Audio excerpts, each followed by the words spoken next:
What's up, everyone? Welcome to Talking Friars here on this, Tuesday night, February 10th. I am here with a special guest, the DSG, Matt Devine. He's got a new show coming out with a couple of big guys, John Schaefer, friend of the show, and Kevin Acey, who's also been on the show and friend of the show. So pretty big stuff. I'm here with someone that is big time, much bigger than I am I wouldn't at say this that, point bro. here. But yeah, this is going to be fun. Hopefully people are funneling in here on this live show talking about Padres spring training. It is underway. Craig Stammen talked to the media today. Padres bench coach Randy Knorr talked to the media today. And Steven Souza Jr., new hitting coach, he talked to the media today. So there's some of that. Joe Musgrove, we saw him throw on the mound. That was awesome. I've been missing that. But yeah, first off, Matt, how we doing, man? I'm great, Ben. Thanks for having me on. See everybody in the chat. I see my guy Bryson. I was chatting with him on Instagram today. Excited, man. You know, it's feels like right when the Super Bowl ends, it's kind of baseball season, baby. So I'm excited to chat Especially with with that game. That game was such a snooze fest. Bro. I mean, I tweeted it. I was like, man, obviously, you know, the World Series didn't go the way of the Pods with the Dodgers winning, but you watched the World Series this year, 7 games. Every game felt like extremely dramatic. It was just back and forth. I have friends at work who don't even like baseball talking to me about the World Series. You watch that Super Bowl, man. Hey, I'm a huge sports guy. That's back-to-back stinker Super Bowls, like back-to-back stinkers. And, you know, am I a little butthurt that the Chargers left? Obviously, I'll always be a little bit I won't be as pro NFL as I was, but still, I'm like, dude, those are some bad games. Like baseball is in such a fun spot right now. I feel like it's competitive. I feel like national media is talking about it a lot more than it was. So I'm just excited, man. It should be great. And think about the spot that just San Diego is in. I mean, we were doing this at 7:30 so I could watch the SDFC match. Yeah. And by the way, they're moving on. They won their first round against Pumas, so they'll move on to face Toluca in the month of March. So good for them. Their season starts on the 21st at home, I believe. So they're off to a good start this year, and obviously what a season they had to start off. And then you have San Diego Wave with the success that they have had, and then obviously the Padres. You got San Diego State basketball, San Diego State football, huge step forward.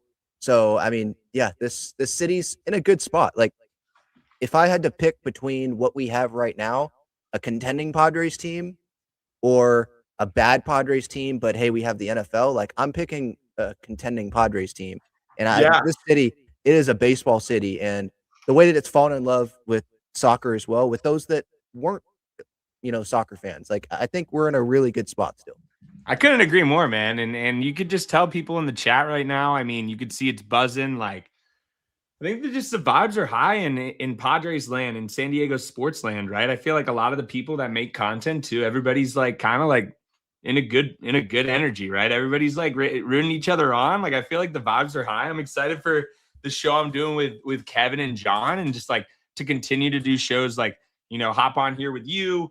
And obviously, like, we just have so many different things and so many different people. And I feel like more and more people are starting to like, join the fun. And I think it's just a great time, man.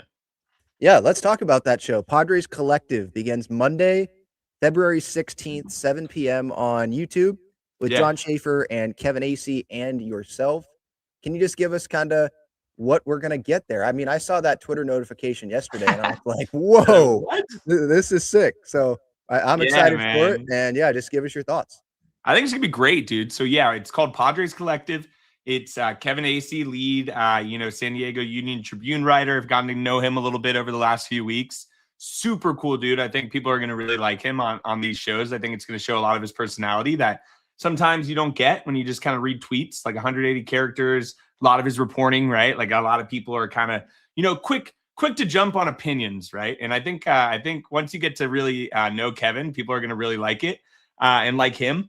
And then John, who is obviously John and Jim, the wrap-up show. I know you and him are very tight. I've witnessed you on a bunch of his content, him on a bunch of yours. So I think it's great, man. It should be a really interesting show in the sense that kind of what I was really excited about is it's going to have, the beat reporter, the person that's in the clubhouse, who's on the field. Then you have John, the guy who's on the radio every single day. And then you kind of have, me, who's kind of the fan perspective, right? The guy that's in left field, having a couple Modelo's, talking with kind of what the fan wants to hear. And I think having 3 different perspectives like that will really start a lot of great conversations. And I think it should be a blast, and I'm really excited. Yeah, and what I think people should know about Kevin, like if you don't listen to his radio interviews or just, he's been on my show once and he's very passionate. Like Yeah. maybe read his writing or his Twitter account. You can tell by his voice that he's very passionate about what he does and he has reasoning behind things. And there's some things, there's the Darvish thing where Yeah. we agree about how that went down, and We maybe he might should. we might talk about it. We might talk about it on the show. So that's a reason to tune in. But I think the majority of the time, he's very good at what he does, and he's detailed, and he's passionate about it, and he cares. And so, yeah, that's going to be a very interesting trio and a fun trio to watch starting on Monday. And from what I've seen, is it's not a consistent schedule. It's kind of based around the Padres schedule. Yeah. You have an AC schedule, obviously, because he's going to have flights to be getting on and all that sort of stuff when the season gets going. But yeah, it's an hour weekly, right? Yeah. Should be an hour a week. And yeah, we're playing it by ear. Kevin, obviously, very busy guy. I have a 9 to 5. John has his show. So we're working it out. And not just his show either. This dude's the hardest working man in sports media. The guy, I mean, Aztecs play-by-play, man. He's got every radio show, he's wrap-up show, this show. I mean, holy cow. He's John's a man, dude. It's I've got. How is he still married? I mean, his wife. I know what a saint. No, I mean, yeah, I feel like even my very limited amount of content that I do a week, sometimes my fiance is like, "Damn, bro, like you gotta lock in a little bit." I can't even imagine how much he does. But no, it should be great. Great content, dude. And like I was saying before, I mean, if you're a Padres fan, the amount of just content online right now coming from what we do, what you do, this new show, Ben and Woods, there's just so many things that like I just think it's an amazing time to be a Pods fan. Obviously, the team's going to be great. We're going to talk about that, but really, really good time to be a fan, especially with spring training kind of popping up. Yeah. Again, thank you everyone for coming in here on the live show. I'm seeing some thoughts on Zack Gallon. We're definitely going to get into that because that popped up today. There's some conflicting reports on that, and Kevin is a part of that. So we will get into that. But yeah, thank you everyone for coming in. Irie says Devine looks baked. Yeah. Getting some sun in? I do. I just took a shower and hand to God, I do not smoke weed. I have to always say this. I have ever since I was in 7th grade, people thought I was always baked. It's just how my eyes look. But yeah, no, I won't lie. I just shaved and took a shower and I looked at my eyes and they were getting a little bloodshot. So whoever said that, I do not blame you, but hand to God, I am not high. I swear. That happens to me. I get red. Yeah. I see some Randy Vasquez, Tristan McKenzie in here, sleepers. Yeah, yes. I saw McKenzie was thrown in the bullpen today. Dude, what a very interesting pickup, right? Because you look at his stats, and I if you're down, I'm down to talk a little Tristan McKenzie because I did see, I did see some clips today. I think that guy could be a Gavin Sheets type pickup, man, in the sense that, kind of counted out, was honestly way better than what Gavin Sheets was for the White Sox. Like Tristan McKenzie was a really good pitcher. I actually remember watching Tristan McKenzie, and this is a throwback, Ben. I don't know if you were here. I graduated high school 2014, UNC status, almost 30. Yikes. But one of my friends played baseball at Rancho Bernardo. He made the perfect game all-star game. When he graduated 2015, his name's Drew Finley, got drafted out of RB, 3rd round pick, played for the Yankees for a little bit, or like in the Yankees farm system. But during that, I went to watch him play the perfect game, kind of going into his senior year. And on that perfect game team was Josh Naylor and Tristan McKenzie. And I remember Tristan McKenzie because I was like, dude, this guy is like 100 pounds. Like, who is this dude? And Drew was telling me that Tristan McKenzie is the absolute man. He said he was like the funniest dude all time. And then when he came up, I was like rooting for him because I remember him from the game. He was awesome for Cleveland for a while. Like really good. Starting playoff games for them. Yeah. Dude, he was great. And then obviously some injuries. He came back, and let's be honest, like if you look back at kind of his last few seasons, he's been bad. He has not been good.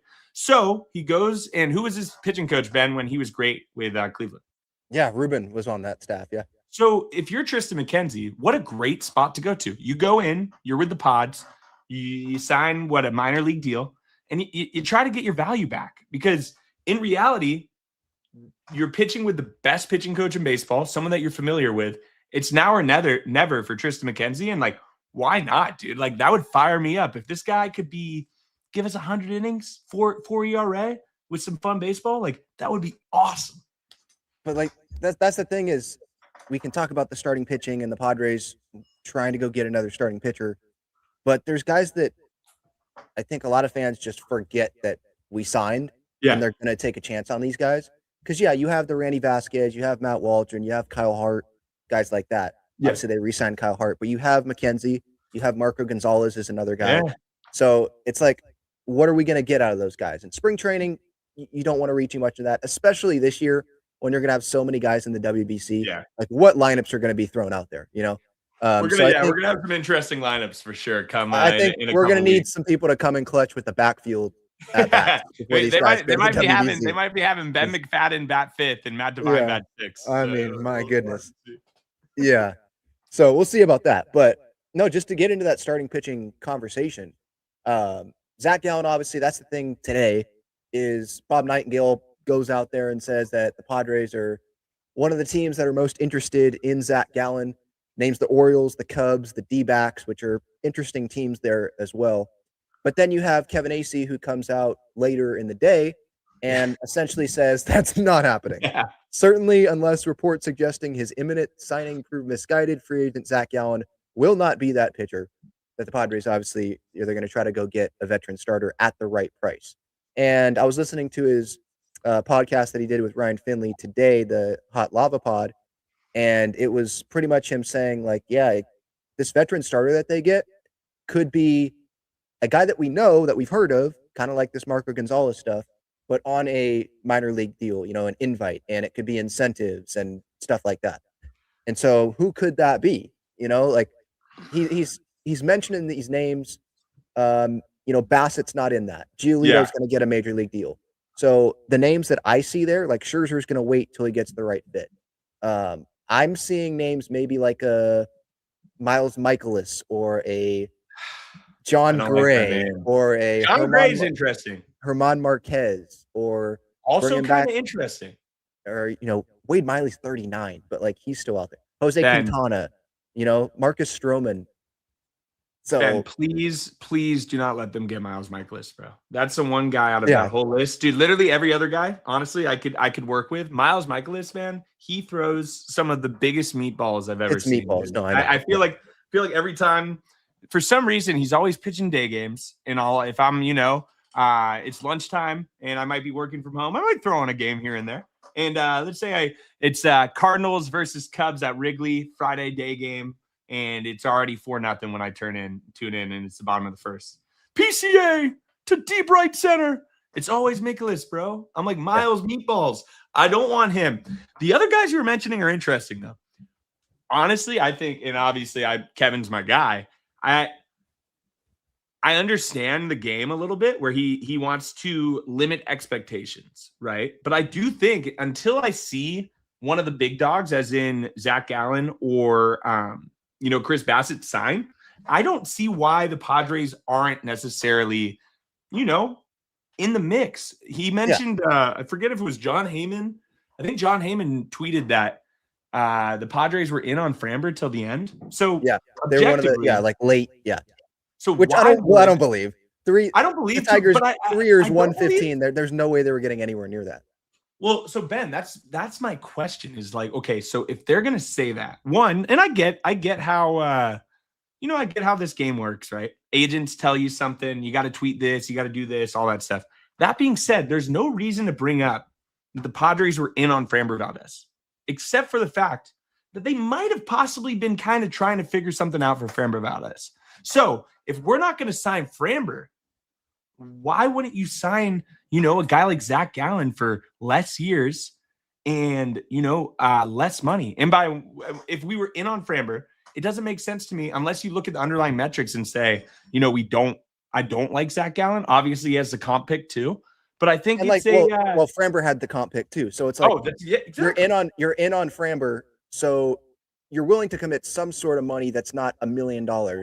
So why would you not be on Bassett and see what that looks like? Why would you not be on Gallen and see what that looks like till the very end, right? Like guys like that, why would you not be in on that if you 100%. if you had some sort of interest in Framber? If you had some interest in Framber, then that means to me that you were willing to at least commit $10 million this year and then maybe more years, in the future when new ownership comes in. Like that's probably what at least had to have been. I agree. And so I have a question for you in the chat, Ben. Let's say it comes out tomorrow that Zack Gallon to the Padres on a 2-year, $40 million deal, opt out after year one, where he makes 25 of the 40, right? Like some weird Preller deal. How much better do you think the Padres get? Like objectively, like let's say right now we're an 85 win team.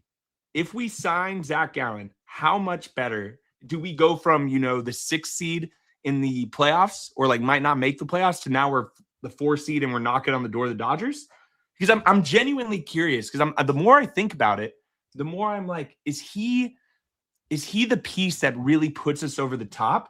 Or can you kind of, makeshift some of these guys and say, hey, Zach Littell and John Gray for, the same amount of money as Gallen minus the comp pick?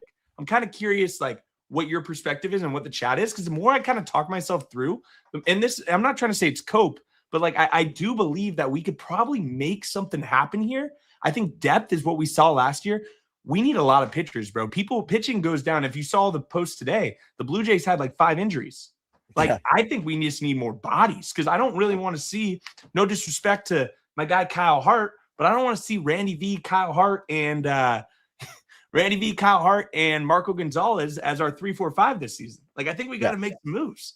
No, definitely. They need multiple arms, and there are guys that I talked about that I mentioned here earlier. I think John Gray is a minor league deal type guy. I don't know.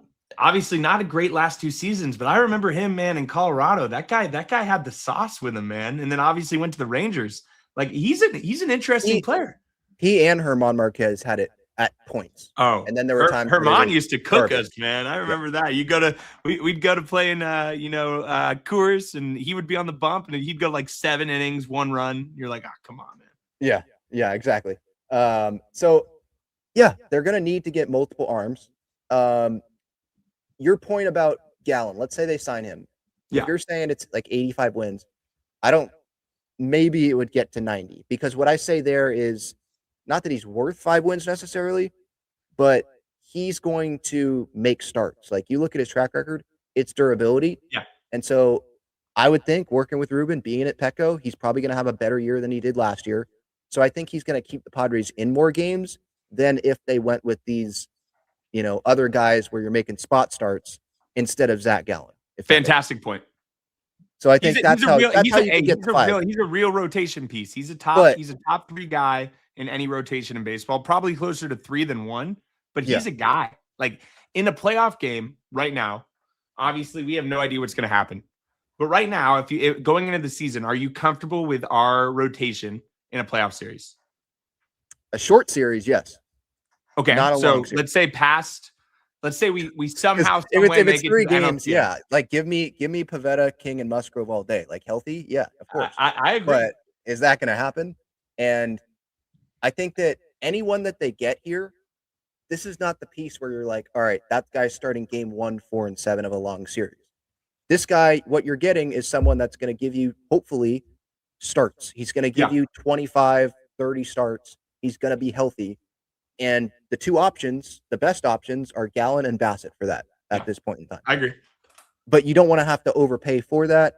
I think the Padres are in a spot where obviously they have that bar where they're like, we're not going to go over that for these guys, because they're not the game 1, 4, 7 guys. We have that already here. That's the good thing. And that's the same thing that goes if they're trying to go for another bat. We have the big power guys right there. You want that extra piece, though, because you need that depth, in that lineup.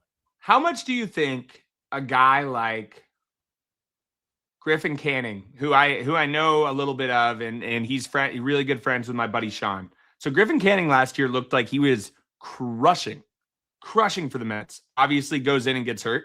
Had like a freak injury. Wasn't an arm injury. How much would a guy like a Griffin Canning and Zach Littell cost, like objectively? Because the longer what was the deal that we just saw today? Was it Savali? He just got Savali got $6 million. Do you think Griffin Canning gets $6 million? Probably close to that. I feel like. Okay. So I'm looking at these names and I'm like, dude, if we can, but the Padres aren't doing that, right? Like they wouldn't do that. I don't think. You don't think they would go $6 million for Griff Canning? I don't think so. I think they want, like, if it's someone like that who's, you know, down on the totem pole like that, I think that minor league it deal would have to be yes, or it would have to be even cheaper than that. Like I really don't. I think that $6 million you would want to save for the trade deadline to add something because you never know what's going to happen. So like, you want to have that room.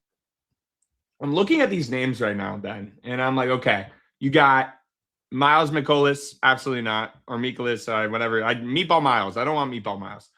Jose Quintana is an interesting name. 37 years old, obviously kind of on his last legs. Gives a lot of Martin Perez energy in the sense that, you know, lefty can work with Ruben. Could be a pretty if Jose Quintana is your 4. What's his injury history? I gotta look now. I remember a big arm problem recently. News. Someone said he's signing with Pittsburgh.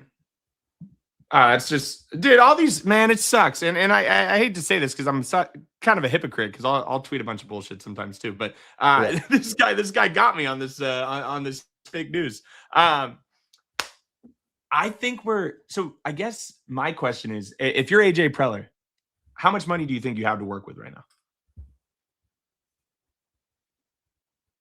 10. You think it's 10? 10 mil probably. It doesn't seem like a lot. I think it's more. I thought it was more. I thought that's what we were supposed to believe, that it was going to be more. Like they gave Andujar $4 million, so I was thinking, yeah, they're going to go get Bassett, and that could happen still. They're going to go spend on the starting pitcher, but now what we're hearing, it's like I don't know what to believe. Are they in on Gallen, or are they just in on Gallen? Yeah, I mean, what do you think Zack Gallon ends up with? I would say I could see like a 18 mil a year or something like that. That's exactly the 1 year with an option. Yeah. We know it would have to be an option. The Padres, you can't just give him a 1 year. He's not coming here. Because the Cubs, with the Cubs, they add Bregman. Yeah. You want to add to that. Like adding Zack Gallon, that would make that fan base and Breg very excited. The Orioles, I mean, they need pitching, obviously. They have money to spend. What was the other team? The D-backs, they know Gallen well. There's the comfortability factor there. So, like I was saying this earlier today, you have to make yourself stand out to get Zack Gallon. You're not just going to be able to offer him what you want. So that's where I feel like maybe that's where they go with Bassett. Maybe, you know. I would love Bassett. I think Bassett's a gamer, man. Yeah. I think Bassett's a gamer. I think he's the type of dude that gets the ball and, like, obviously, I don't think he might not have like a Nick Pivetta type season, but I think Bassett is a guy that will give you 140 to 160 innings at like a 3.80 ERA. And if that's I would put Bassett, and I'm talking about, like, let's say when we got Pivetta last year, before he even pitched for us, I would put Pivetta and him in the same category. Like that. Maybe it's just because they're I agree. They're white veteran starting pitchers, mid-rotation guys. So I'm just like, oh yeah, they look similar. Okay. Well, Pivetta's stock was low, a little bit lower than I think people remember last year. And people were a little surprised about the contract that we kind of gave out. But if you really looked at the underlying metrics with Pivetta, like his strikeout to walk ratio was absolutely insane. He just gave up too many bombs. So I guess looking at pitching right now and like pitchers, you know, I want to kind of go after the guys like a Zach Littell that might give up a couple too many homers, but that's because he played for Cincinnati for half the season or played for Tampa Bay in kind of like a smaller park. Tampa Bay was obviously playing most of their games at the Yankees AAA stadium. Yeah, Steinbrenner. Cincinnati, Great American Ballpark is, you know, me and you could hit home runs out of there. Great American small park, small park, exactly. Yeah. Zach Littell. That's the name that I know some people don't like him, but if you should look up, if you're watching right now, you should look up what Zach Littell's, you know, walk percentage was over the last 2 years. I'm pretty sure his walk percentage last year, Ben, was like 3.8%. So this guy doesn't walk anyone. We have a good defense. So if you have a guy that gives up a lot of homers, playing in a stadium like Petco where it's hard to hit a home run, you have a good defense behind you, and you don't walk anyone, I don't see why Zach Littell can't be a really good addition to this rotation at a relatively affordable cost. If Zack Gallen's going to cost $18 million with a comp pick and Zach Littell costs $12 million, I might say give me Zach Littell. Yeah. His walk rate, 4.2% last year. That was close. Yeah. I mean, that's very, very good. Yeah, you will take that. And especially, like, think about where the Padres are at in comparison to the beginning of last year. Like, I think some people forget, because we think about the additions or the lack of additions this offseason. But AJ Preller's offseason started at the trade deadline last year. Yeah. He got Ramon Laureano. Like, he's the starting left fielder. We had Jason Hayward and Connor Joe, right, last year. So bad. Freddie Fermin's the catcher. We had, Elias Diaz, and I'm blanking on the other. Hey, Maldi, baby. Right? I know you're a big Maldi guy. Tell me you're a big Maldi guy. Schulte loved that guy. Thought he was Yadi Molina. Schulte rode with him pretty hard. Yeah, so we had those guys, and now we have upgrades there. I'm not saying Fermin's, a Hall of Famer, but it's still better. So we're in a better spot. Merrill's healthy. I would hope that he doesn't have another concussion this year. Yeah, that was tough tickets. Tatis played. He was maybe not healthy, but he played almost the entire season.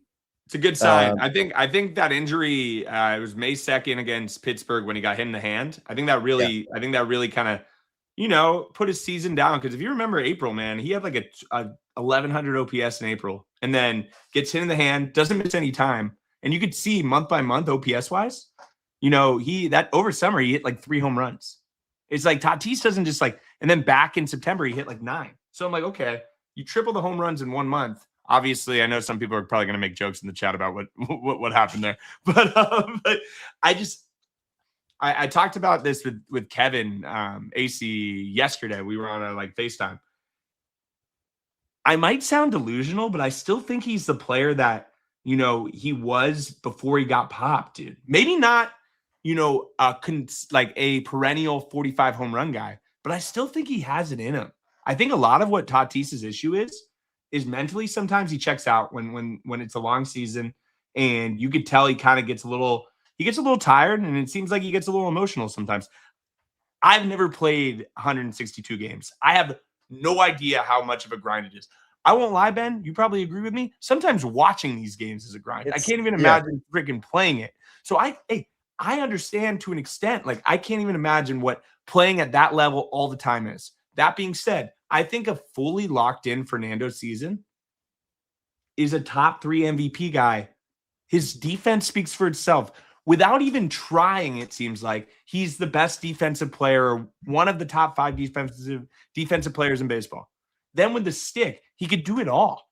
Like last year, if he just learns to hit the ball in the air rather than on the ground, I think the sky's the limit. And if Tatis and Merrill have, a top 10 MVP finish for both of them, Manny doesn't have to put the team on his back. Manny could be a 25 home run, 800 OPS guy. Xander could be a 750 OPS guy with 20 homers. And this team's going to win a lot of freaking games, man. Yeah, no, I agree. Like, health is obviously such a big factor. Obviously, yes, we know when Nando is on, he's one of the best players in baseball. Easy. That's just what it is. And defensively, platinum glove, he has the speed, he has the arm, he has power. Out of the leadoff spot, if he can go gap to gap, and we have Merrill having a better year, and who knows where Ramon's going to hit in the order. But like you talked about before we came on here, that guy is one of the more underrated players in the league. So we're looking good offensively. I think we would have won. It's going to be huge. I agree. I honestly think, Ben, and I'm curious your perspective. If Ramon doesn't have that freak injury the week before the playoffs, I think we have a real shot at making that LCS. Like, I think we could have easily beat the Brewers. I don't think the Brewers are classic regular season merchant teams, right? Like, they'll win 90 games, but they don't scare me in the playoffs. The Cubs, we were honestly on their necks. If we could just hit, and I saw someone in the comments, my guy JD, who's in our comments a lot too. What up, JD? Saying, we didn't improve our offense enough. Curious your perspective on that, Ben. 28th in slug last year, 5 runs in 51 playoff innings. Can't happen, right? How do you fix that? Do you think a lot of it had to do with our old hitting coach? Or do you think Steven Souza comes in and fixes things up? Or was it just bad luck? I'm kind of curious your perspective on that. I think if you listen to what Greg Stammen had to say today and what Steven Souza Jr. had to say today, they're pretty much saying that the hitting coach is there for moral support. He is there to make sure the guys are feeling good as they're going into the batter's box. Like, talking about the hitting coach and this is going to change things. Like, come on. The first 3 guys in the order, how about don't go over in the wild card games? So bad. Game 1 and game 3. Guess what? They lost both games. How about just show up in those moments? And sure, the umpire can screw Xander there, but like, you had opportunities before then to come through. So like, you talk about people saying didn't improve the offense, right? The slug. The Andujar edition, hopefully that's better. I mean, it's better than what it was at. We could have had Sungmin Song in there every day, and now we have Andujar, so that's better. Again, based on last year opening day, the lineup is already better because you have Laureano in there, you have Freddie Fermin in there, you have Miguel Andujar in there. You don't, with all due respect to Hayward, you don't have Jason Hayward in there. You don't have Maldi or Elias Diaz in there.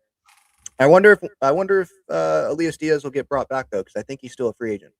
I mean, it'd be interesting. I don't think they love Campy. So what I've heard is, sources. No, I'm just kidding. Take this all with a grain of salt, people. But from what I've heard, Campy and Mike Schilt did not get along in the slightest. I think anybody that watched the games knew that, but I that has been confirmed for me that is the case. I think this is Campy's last shot. I really think they want him to pan out. I think AJ Preller loves Campy, and I'm very curious to see because Ben, if you look at 2023. I think Campy had 11 home runs, 13 home runs in 2023. And then, and I apologize if it's wrong. I'm just coming off the top of my head. But Campy had a little bit of a run there where he was swinging the stick.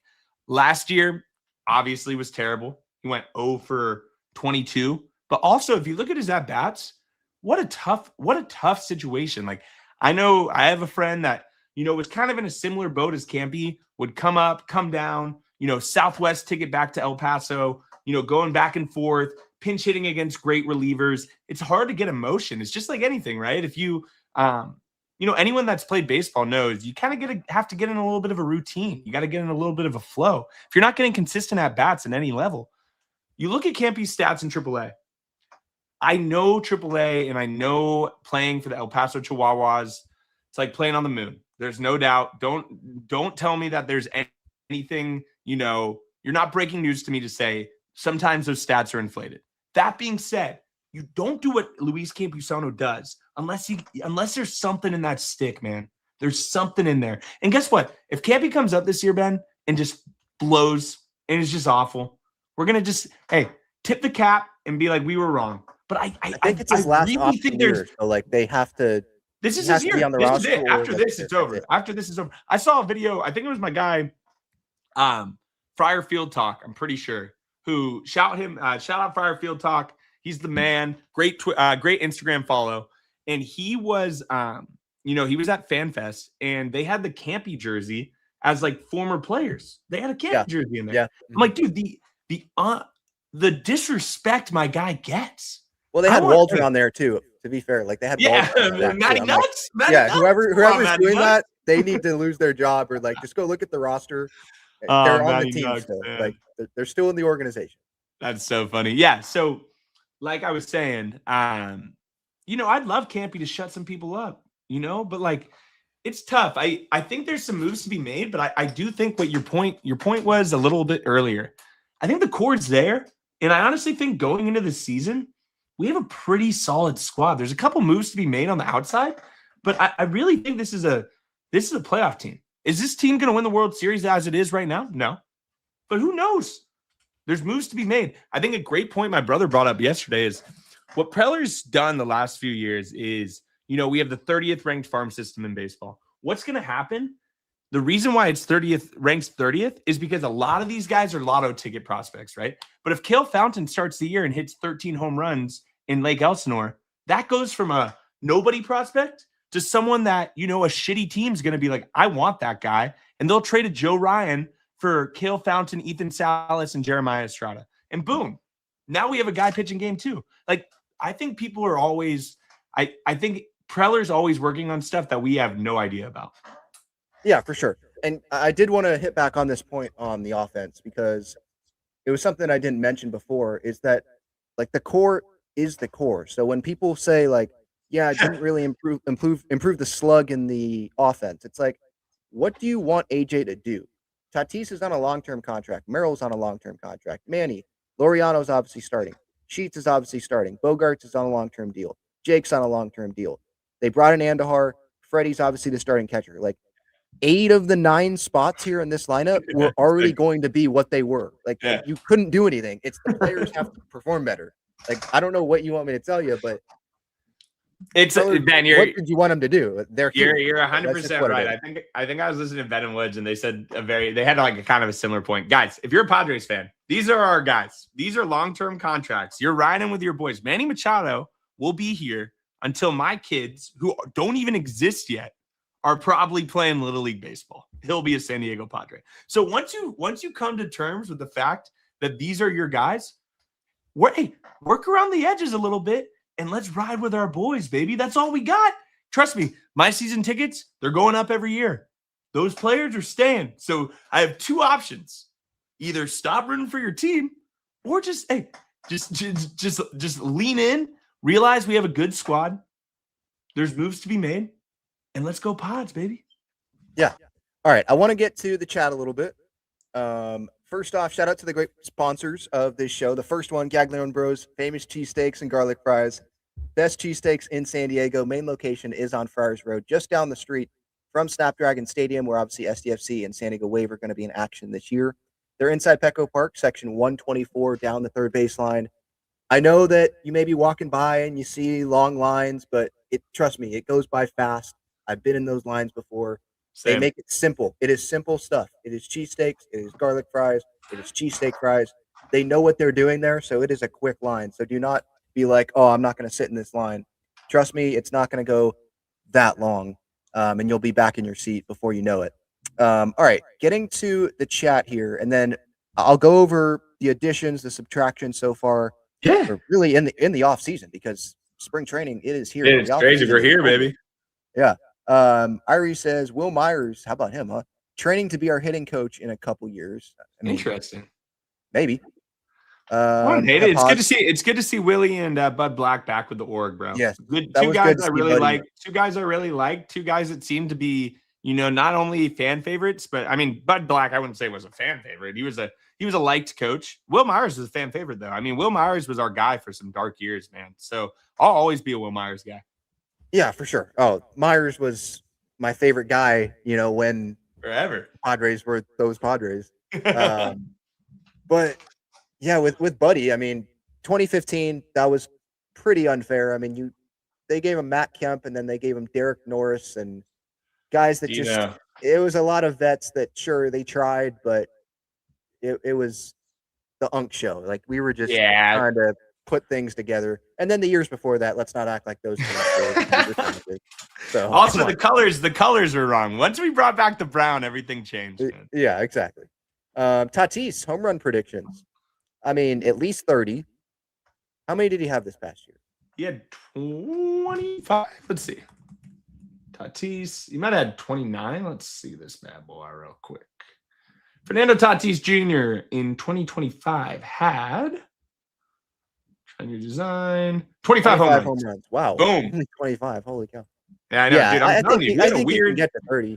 He had a weird year, man. He had a weird year. Like if you he was playing hurt, obviously. Like, oh my God, yeah. I'm gonna look up his splits right now. But if you look, man, he had some really interesting numbers, right? So like obviously he had reverse splits like crazy against left-handed pitchers last year. He had a 723 OPS.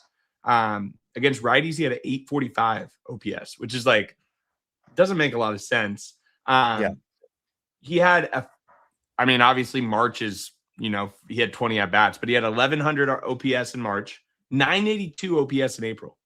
So through his first 113 ABs of the season, he had 1,000 OPS.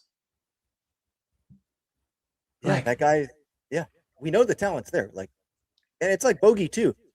Some years he gets off to a great start. He's healthy, and then the wrist, gets to him, and then it's not the same. Bogey really, I'm wearing my Summer of Zan shirt right now. Like Bogey really, I won't lie. I made a video. I think it was mid-June. We were playing the Dodgers and he grounded into a double play to make him I think he was 0 for 5 on the day. Just like a really, really, really bad game. Like, honestly, just like really. And I made a video. I was like, man, if we like, I honestly wouldn't care if we DFA this guy.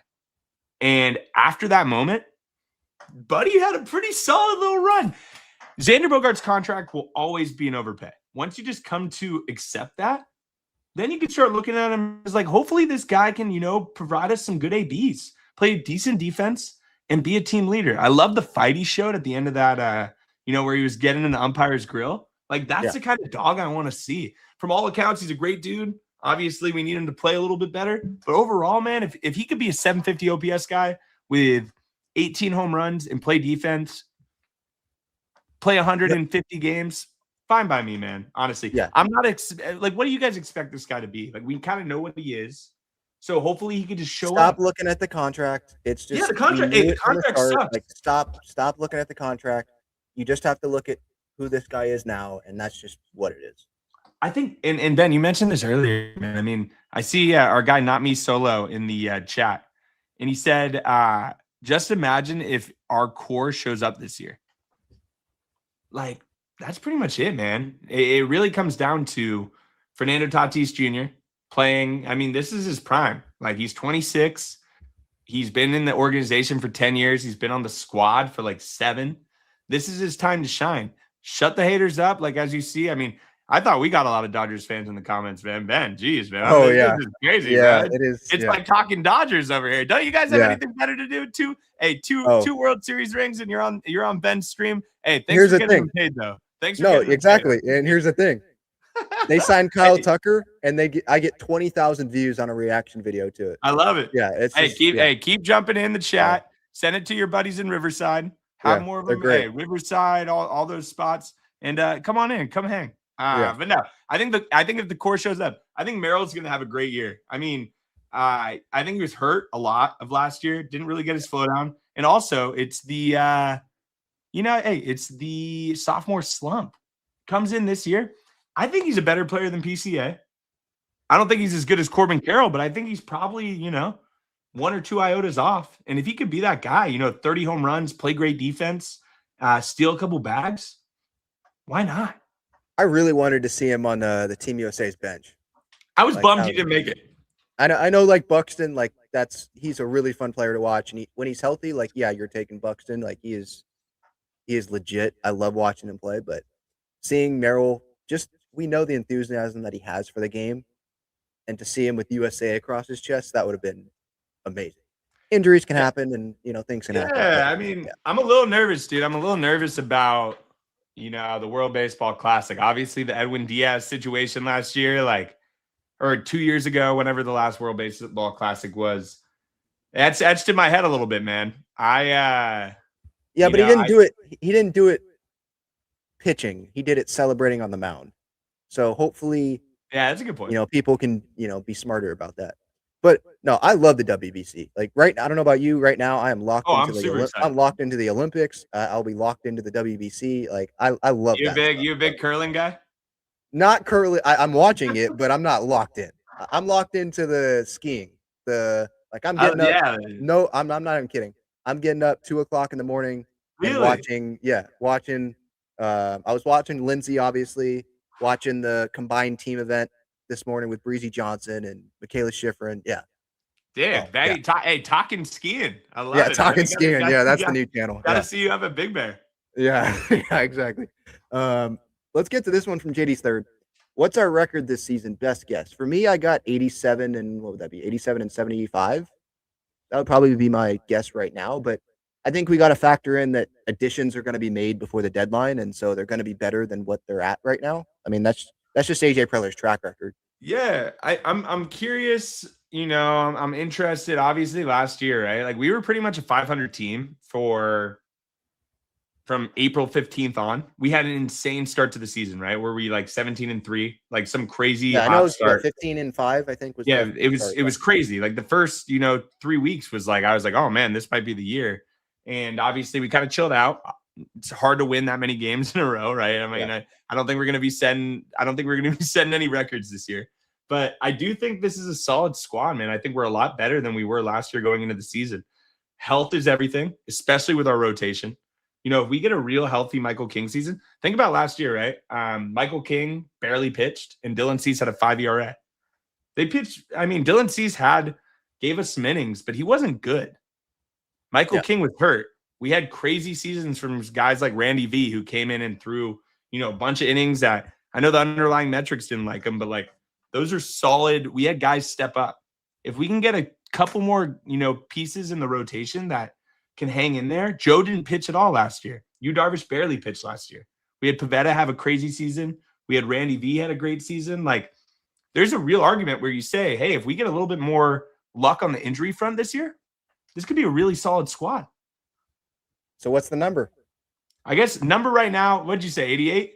87. 87? I'm going to say 91. 91X. Okay. Yeah. Okay. I think people are going to jump off the boat after 3 games because we got a tough start. With Tarek Skubal, Tarek Skubal and Framber Valdez is not the best start of the season. Opening day starter should be Matt Waldron. Just punt.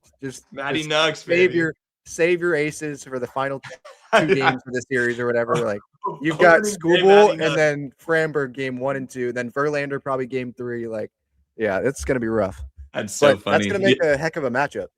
Oh, dude, I'm excited, man. I mean, opening day, it's crazy how quick time flies. We'll be there in 6 weeks. It's wild, and I think it's gonna be a fun season, man. It's a long season. We had Gavin Sheets on maybe like 2 months ago. Awesome guy, and it was funny because I do those little like post game shows, right? And I was like, hey, man, my brother who I do the show with asked. He's like, hey.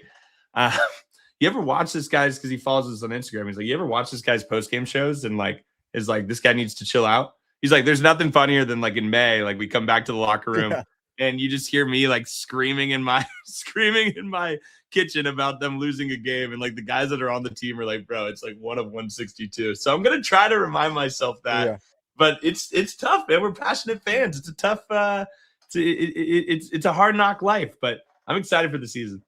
Yeah, literally when you're in it, the game happens and you like forget about it. Once the media talks to you, you're probably just like, if another media member comes up to you and asks you a question, you're probably, I don't even remember what happened. Oh, dude, you're just on to the next. Yeah. I love this comment too, Ben, if you could see it. It's my guy Discover San Diego, and he says, we took out Chris Sale last opening day. He has a great point. I was at that game. Chris Sale was coming off his Cy Young season. We went in and at home we beat Chris Sale. Was that Bogart? Did Bogarts come through? That was Gavin Sheets pinch hit homer, if you remember that. I don't know if it was off Chris Sale the homer, but that was Gavin Sheets hit a go ahead home run opening day last year. I think it was around the 8th inning, but off the bench. And that's kind of when the Derry Bonds thing started picking up and like the milk and all that. But dude, it's going to be a fun season, man. 162. There's nothing better than baseball season. Yeah, for sure. SDFC win, celebrating SDFC, move on to the next round of the Champions Cup. Yep, for sure. That's going to be in March. Let's see. Mackenzie, Miller, Morhone, Adam, Estrada, dangerous. It's not talked about enough on MLB Network. Yeah, of course. It was I think today MLB ranked their top 10 relievers. We had three relievers. Yeah, I mean, we had 3 former Padres in the top 10 as well. That's a good question for you, actually. That's a good question for you, Ben, that I'm kind of curious. So I was talking to my brother about this when we were doing our show. The Padres have a luxury when it comes to the amount of relievers that we have that I think are top tier. That could be high leverage on a lot of other teams. I think David Morgan could be a setup man on 15 teams in baseball right now, throwing 100 with a wipeout slider, and he's our 5th or 6th guy in the pen. So given the fact that we have this luxury and we are kind of hurting on starting pitching, would you be surprised if we trade a Jeremiah Estrada type character? Totally. I would totally be surprised. You think so? Yeah. AJ wants to keep that the strength. I mean, he said it multiple times already, I think, to the media this offseason is like, we have a strong bullpen, but you don't want to make your strength a spot that's mediocre. Like the rotation, you could make an argument that it's mediocre in some spots. The bullpen is like the best in baseball. You do not want to, like, injuries can happen. Obviously, we saw with Jason Adam, you don't have Robert Suarez. Like, you do not want to mess with that. I don't think. I So think what about a guy like a Bradley Rodriguez or Francis I could see Pena? that. Yeah, I could And see you that. look at that and you're like, okay, like, because I do think we can start utilizing Garrett Hawkins, who was in the minors this year, who like didn't give up a run for 2 months. Like we have some really, really good relievers that I think AJ could start being a little bit creative with. The issue is we don't have a lot. We don't have a lot else in the minors right now to make trades. Yeah, and one name that sticks out to me, Sean Reynolds, they let him go, That's my guy, baby. Skyline. which I'm was bummed. interesting. Yeah, I was that I was was interesting. very bummed to hear that, but he's in Japan right now. I think he's gonna crush. They still got Alec Jacob. Marinaccio. They're going to be for Team Italy in the WBC. Marinaccio looked really good last year when he came up. He had a solid little. Obviously, he didn't pitch a lot, but like I was impressed by Marinaccio. Yeah, yeah, for sure. More playing time. I think that could be kind of like a Estrada, David Morgan, sort of like impact. Whoa, who is this guy? Yeah. Let's see. If we're going to scrape the bottom of the barrel for a 4-starter, we might as well just develop one of the guys we already have, like McKenzie. I mean, develop. This is more like you fine tune what he has, and he's going to give it his all this year because that's what he has to do. Yeah, Like we talked about earlier. Tristan McKenzie is if we get anything out of him, as in like if he ends up being a part of our rotation for more than a month, that's a win, in my opinion. Like this is a minor league signing where he hasn't had it for 2-3 years. So if he somehow figures it out and Ruben makes a couple like tweaks and he's back to even 75% of what he was, that is a massive win. But you can't bank on that as your 4-starter. You got to go out there and get a guy that you could rely on, giving you 130, 160 innings. That's why I'm like, dude, spend the rest of the money on Zach Littell and let's ride. Like, give me one more real pitcher in our rotation that I know can give us some innings. Because my biggest concern is that we have fluke injury again with Michael King, and he sleeps on the other shoulder wrong, and he's out for 3 months. And you look and it's like, oh man, this rotation went from pretty bad or like pretty mediocre to flat out not good. So I don't know, man. I think we have to go out and spend a little money. It doesn't have to be Zack Gallon, but we got to get a real pitcher. And I do see Kevin Acey's posts. I do hear us being in on Framber, and I genuinely believe we're going to sign a pitcher. I don't know if it's going to be a name that we all want, but I think we're going to go out there and grab at least a couple more like real MLB arms to help round out this rotation, make it a little bit of a competition, and go into the season and hopefully, have a couple guys turn out a Randy V 2025 type season, right? Kind of out of nowhere where they go in and they give us a really, really good season. Yeah, I think at least a couple, and one maybe major league guy, one minor league guy.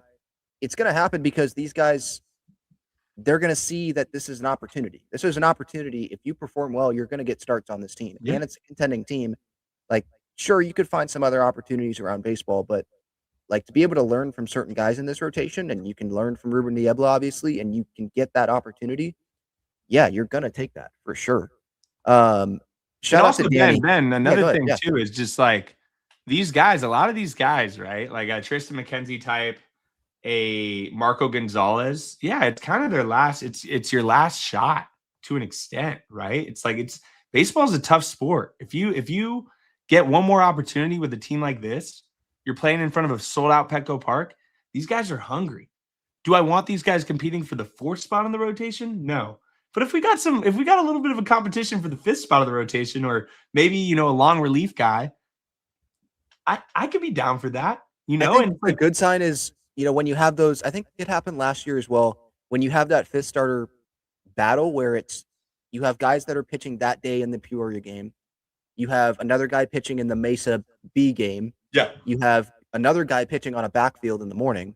Like you have where you can't fit them in the actual games, and you have to put them on a backfield. Like that's when you've got competition. Absolutely. So I think that's where we hope the Padres can get at some point here. I think honestly, I really do think we're one major league pitching signing and maybe another bat away.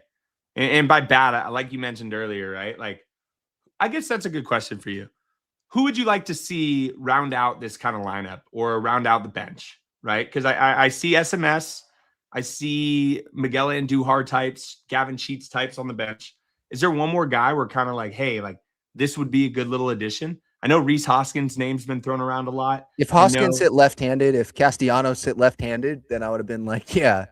But like that's the thing is, I was talking about Castellanos the other day because the Phillies are so desperate to get rid of him, and the Padres would have to take on like nothing of this contract. They're just trying to find anyone to take on anything that's higher than the major league veteran minimum of 780,000 or whatever it is. But he's righty, and the Padres, they just went out and got a righty in Andujar to fit that spot where he can be. And so if you look at their bench, if you were to add Castellanos, where's the left-handed power potential? Yeah. You have Sheets playing, you just don't have it. So I hope that this bat is going to be a lefty bat.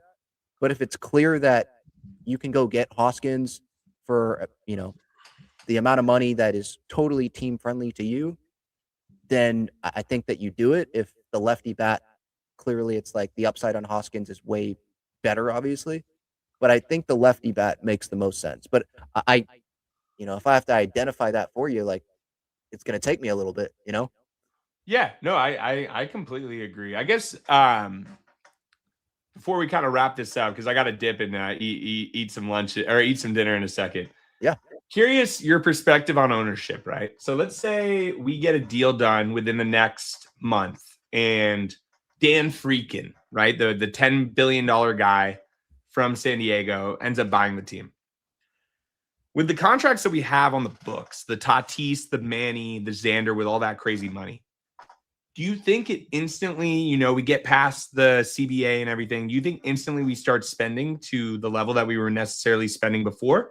Or do you think I'm just kind of curious to see, because I do think the new ownership is going to change a lot. And I think we're going to get a guy or an ownership group that's wanting to keep the level of spending up to where we're at. Maybe not spend more.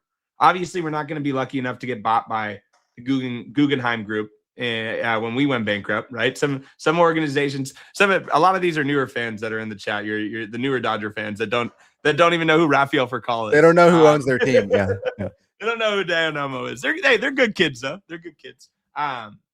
But no, I'm curious if the new ownership kind of comes in and says, "Hey, let's keep it going," or are they kind of just trying to maintain? I'm curious. I think they can't keep it going the way that it was with Peter, because of course. On the position player side, it's going to cost more money than starting pitchers. The way that they could keep it going is on the pitching side, though, because you don't have a ton of long-term deals where you have like ace guys. So if Corbin Burns obviously isn't available, but guys like that, when they are available in free agency, I could totally see the Friedkin group coming in and being in on one of those guys. Skubal, no, like they're not giving Skubal $400 million, like he's going to go be a Dodger. But I think that, yes, they'll be in way more than what we're at right now, but it's not going to be to the Peter level because, again, going back to the offense and how this is what we got. They're already and you look at and honestly, you want to maintain that flexibility. You don't want to so we don't have the left fielder locked down to a long-term deal. Let's go get a left fielder, whoever the best left fielder available is, and sign him to a 7-year deal. You want to have flexibility to move guys around for 1-2-year deals. I also see baseball contracts changing into kind of what we're starting to see, which is, less years, higher AAV, right? Where it's like, okay, I think the deals of the Xander and Manny deals are probably gone. Look at Chris Bryant, right? Like you think that Xander contract's bad? You look at Anthony Rendon and you look at Chris Bryant, and thank God, right? Because Chris Bryant's contract is one of the worst ever, and the Rockies cannot.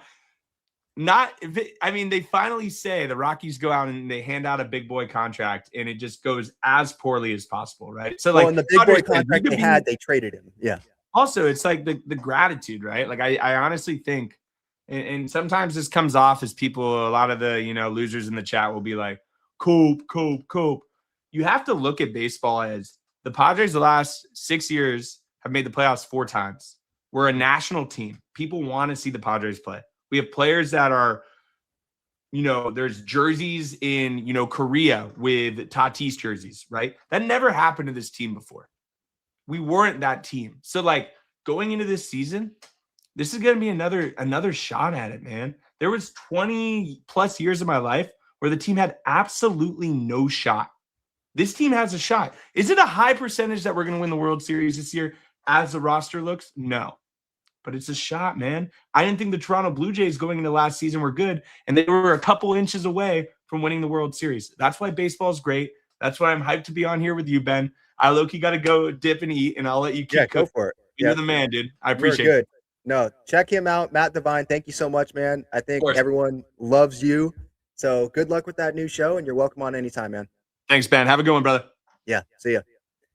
All right, and yeah, thank you to him for joining. Thank you to the chat here. Some nice comments from Danny. Let me adjust my screen real quick, and then I'll get back to the chat here. Shout out to the other great partners of the show, by the way, Breaking Tea. They have Padres and Aztecs shirts and sweatshirts. Link in the description for them. SeatGeek code Talking Friars, $20 off your first order when you sign up with your email address. And Freestyle Cut and Stitch, they've got their pre-sale going on, 25% off. Link in the description for them. Custom basketball jerseys, they are sick. Local San Diego brand. So I love supporting local San Diego companies, obviously. And so hopefully you join in that. All right.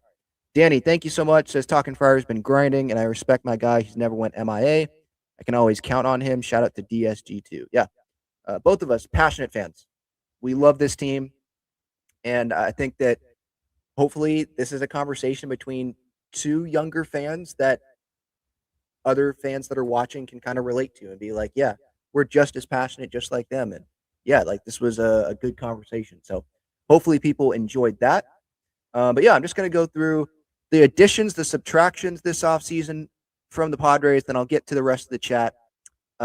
Just to kind of sum this thing up before spring training really gets going. Craig Stammen's going to talk to the media tomorrow morning. And then the clubhouse is open to the media. I'm not a part of that. The Padres won't give me a credential, but the media will get access to the clubhouse. And so will Manny be there? Bogarts is there. I did see him today on video out there in Peoria. So that's good. But yeah, some additions, or the additions the Padres made. Michael King obviously brought him back. Kyle Hart, Ty Adcock. Remember that was the one signing like the offseason, and we were like, oh man, what an offseason. Ty Adcock, the huge deal, the missing piece. Dyson Acosta, Sung Moon Song, Jose Miranda. That's a minor league deal. That's another interesting name. Miguel Andujar, who is not officially signed. Padres released that roster today, and he's not on it. So maybe they're just waiting for medicals to clear, and then they will sign him. Marco Gonzalez on a minor league deal. He'll fight for a rotation spot probably. Same thing with Tristan McKenzie. Both of those guys on minor league deals. Subtractions. Ryan O'Hearn, that's a bat that will be missed. Dylan Cease goes to the Blue Jays. Someone that I'm not going to miss in big starts. I know that he came through against the Cubs, but for the most part, that is someone I did not want on the mound when it mattered the most. And I'll take Joe Musgrove over Dylan Cease when both guys are healthy. Robert Suarez, that's a subtraction. You can make an argument that the bullpen isn't as strong, right? Suarez is one of the best relievers in baseball, period. Luis Arraez, he is now with the Giants. He talked to the media today, by the way, and he was talking about how, he's not really going to adjust very many things. He's not going to make many adjustments. He dealt with the concussion, and that affected a lot of things last year. So we'll see how he does with the Giants. They're allowing him to play second base. So is he going to work with Ron Washington and end up being an average fielder there, or at least closer to average there at second base? The Giants are an interesting team. Nestor Cortez, Jose Iglesias, Martin Maldonado, Tyler Wade, fan favorite, Elias Diaz, Sean Reynolds. These guys were subtractions. Omar Cruz was, but then he came back recently on a minor league deal. So overall, did this Padres team get better? They're better than they were on opening day last year, I would say.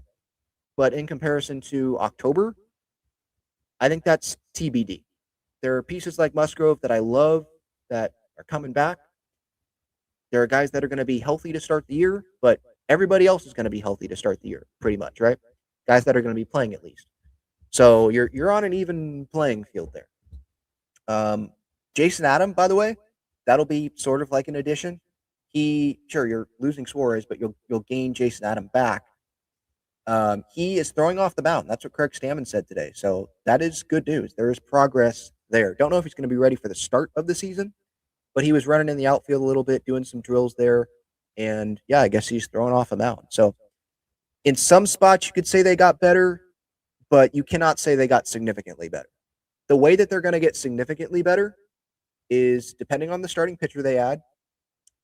Will they add another bat?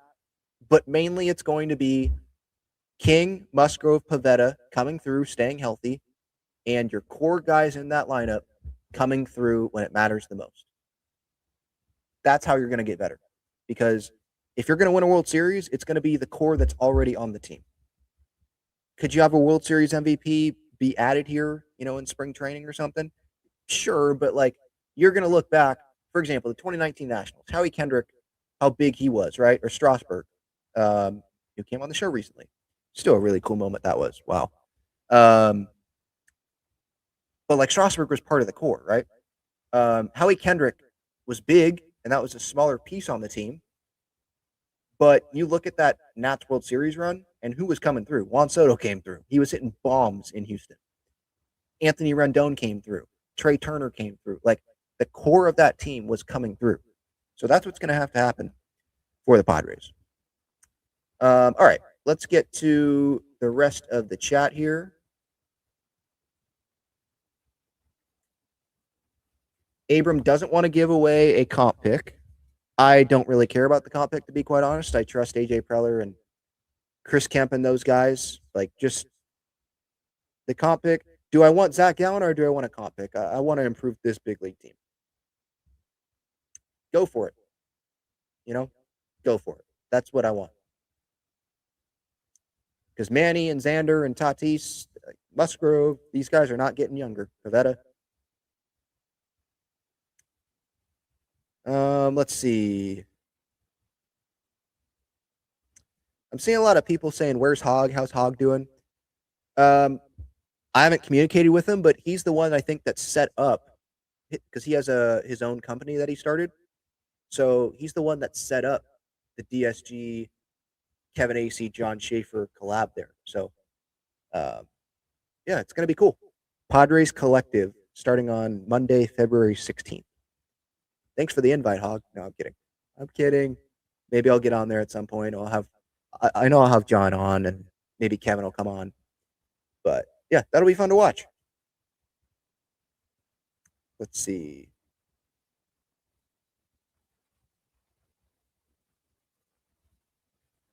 Marcus says, "Can we get one big bat and Gallen?" I think that qualifies as Hoskins and Gallen.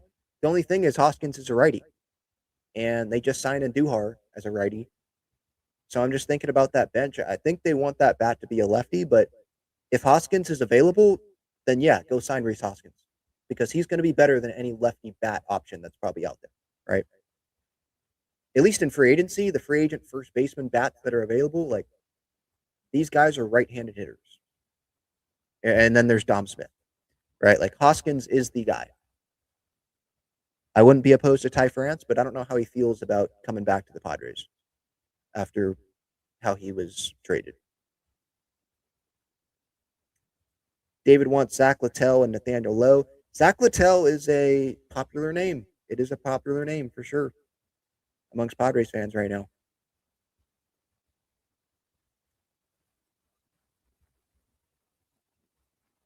Let's see. A couple more minutes on here because my laptop has entered in the low power mode. It's already been over an hour. That time flew. It is. See, time flies when you're having fun talking pods. What kind of VAR does Gallen have? Interesting. I think he'd probably be I don't think he comes off as this huge personality, but I'd probably put him in the Nick Pavetta, probably kind of quiet, but dog out there on the mound.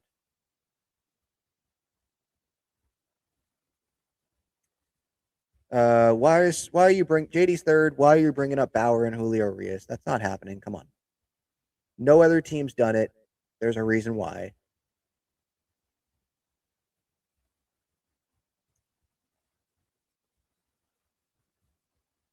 What are we going to get from Campy this year? Yeah, I don't know. I think he's going to succeed when he gets playing time, and he's going to get playing time on another team. I don't think the playing time is going to come with the Padres unless injuries happen and then they have to play him. Or they sign another catcher and then they have Campy DH every day. But yeah, like I could totally see him going to a team like the Marlins or something. Haven't looked at their roster, but go to like the Marlins and then he ends up breaking because he gets playing time every day. By the way, you guys see that? Chris Paddock back with the Miami Marlins? I think $4 million, 1 year deal. Book it, 8 innings, 1 run against the Pods when they play in Miami.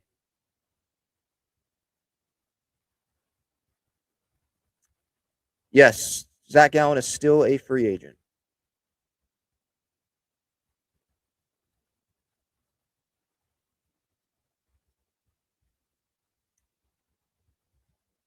Sammy says, very unpopular opinion. Xander can have a bounce back season. Yeah. The wrist for me, though, is like the question mark. When does that wrist end up causing trouble? Because he's going to play through it, and you're going to see the numbers dip when that happens.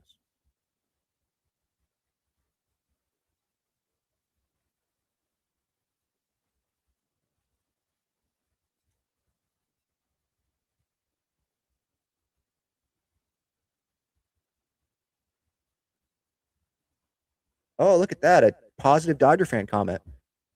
What the F? Didn't expect to see this. Great effing mashup. Thank you. Yeah, it was fun. Fun to have him on. We'll do it again sometime.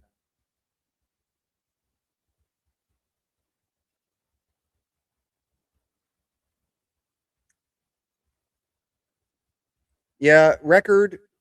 Thank you, JD Third, by the way, earlier for that super chat. I appreciate that. I have the Padres right now as an 87 win team. I think Matt had what, 91?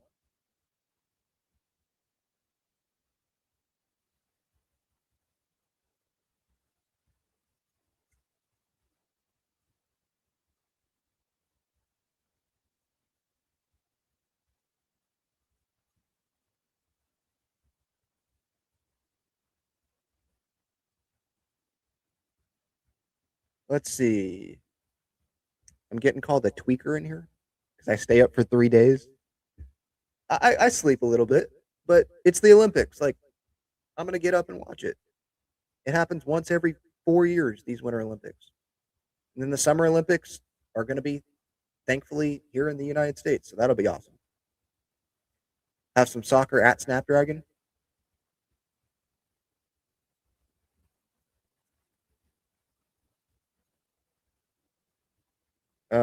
Anything else here that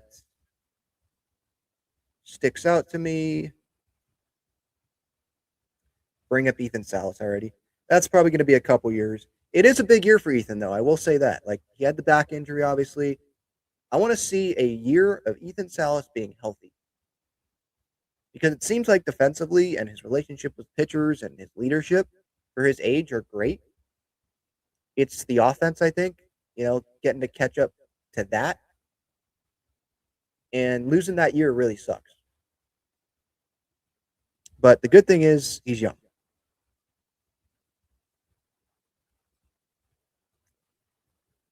But as for the prospects, I don't care about the top 100 prospect list. Like, teams, that's not what teams think of those prospects all the time. That's just what those people that do the list think of those prospects. I care about what other teams think of the Padres prospects. And every year, teams want Padres prospects still. Regardless of how many top prospects, are dealt, they still end up wanting Padres prospects. Which is a credit to AJ Preller and the rest of that team there developing those guys in the minors and those that are scouting those guys. Scott Boras, I did see, by the way, he went on Foul Territory today, and he gave a long interview with them. And he was mentioning that Zack Gallon, because I think Gallon is one of his guys, saying that Gallen will probably line up on something here soon. So we'll see how soon that is. Maybe it's this week where we get a resolution on that and maybe some info if the Padres don't sign him. Were they really interested or were they just interested? Like they were checking in to see had the market crashed on Zack Gallon. Because that's what Kevin Acey's making it seem like. Like the market's going to really have to crash and there's going to have to be like no one interested in him now for the Padres to get him. But if Nightingale's correct and it's the Cubs, the D-backs, the Orioles, and the Padres, then I would think that the Orioles or the Cubs, maybe even the D-backs, would then outbid the Padres for Zack Gallon.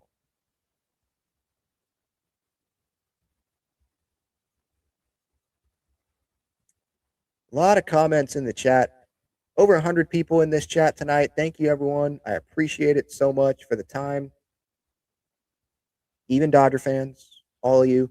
It's great. Great back and forth.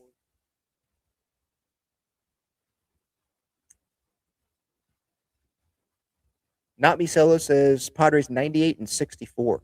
Okay.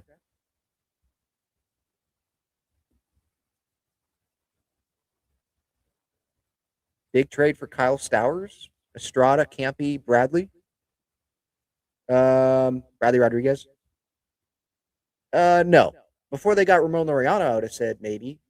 But I don't want to give up Estrada. Like, I want to keep the strength. The strength of this team is the bullpen. No doubt about it. I want to keep that the strength. I think it's the best bullpen in baseball. If it's not the best, then it's top 3. I want to keep it that way. So keep Estrada. Bradley, I'm willing to part with if you need to. Campy, I'm totally fine parting with because I just don't see how he's going to get consistent playing time on this team. But I don't think his value is super high. But I could totally see, again, a team like the Marlins. I'm not looking at other catcher depth charts right now, but a team like that could just totally be like, yeah, we'll take him. He's got power. And he believes in himself. And like last year, I remember last year when he was talking to the media before the team went to Chicago for the wild card series, and he was like, there was a reporter about how he didn't have a good season, was like the start of a question. And he was like, I had a good season. I had a great season. Because he's talking about his entire season. He can't control when the Padres call him up. All he can do is try to perform. And yeah, it's in El Paso, but that's all he can do is perform down there.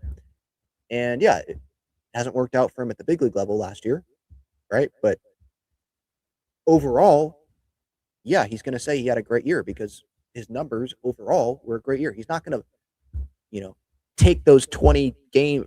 Was it 20 games or 20 at-bats? Whatever it was, very small sample size. He's not going to take that and be like, oh, I went 0 in this, so I'm just going to take out the other 95% of the season that I hit well and be like, I had a terrible year, It's a lot of mental games that these players have to play. So I want Campy to be confident. I want to see him play. I just don't think that that's going to come. So his future is probably on another team. All right. Thank you, everyone, for the time. Hopefully everyone enjoyed this show, this live show. Great to have Matt from the DSG on again. Padres Collective on Monday. Kevin Acey, John Schaefer, and Matt Devine. That's going to be a fun one. That's going to be on YouTube. And yeah, I will be back when there's something to talk about Padres-wise. But yeah, have a great rest of your night, everyone.